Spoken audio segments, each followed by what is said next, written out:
that's on the rolls of exactly private equity and venture capital. I'm really happy, and I think we're really lucky to have an impressive panel of speakers. Today we have Chabi Nouri. Chabi is a private equity partner at Mirabaud Asset Management. What I would say probably, in my view, and it's probably a midterm view, is that I think the founding, grounding elements of luxury are going to be the ones for the future.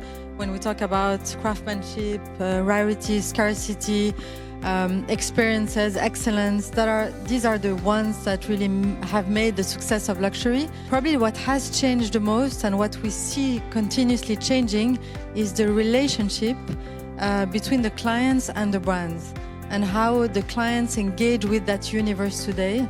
And you talked about the buzzwords, and in fact, if I think about it, all these buzzwords are enabling this change of relationship between the clients and the brands, the way they engage with the brands, the way they want to experience now luxury.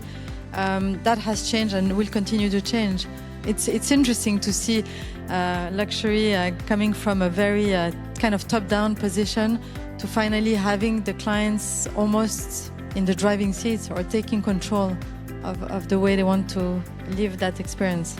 And the brands will have to assimilate technology to really serve a real creation of value for the customer, and to really create unforgettable moments, personal relationships, unique moments. And this is about the client and the experience. Now customers ask the brands really to take positions. To take position on social matters, and obviously to act for a more sustainable world. On top of what has been discussed so far, I would just give it a twist with perhaps a transfer from the notion of possession to the notion of experience. Very valid for different sets of reasons. One is in the new generation, for example, my kids having a car or buying a car is something of the 20th century.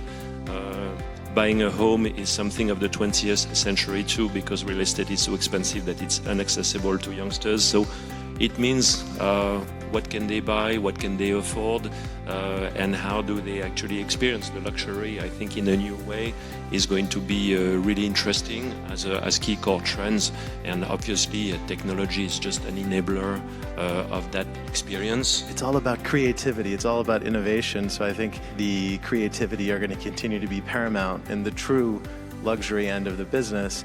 Investors want to invest in enduring brands that have staying power, and I think all of the things that the panelists have spoken about touch on that. I think how innovation and technology can strengthen heritage brands and give them even more of an enduring place in the lives of the consumers is interesting. What I have seen is that before you had to have a huge heritage, a huge history, craftsmanship, specific skills, specific manufacturers, and so on, to become and aspire to become a big luxury brand or experience.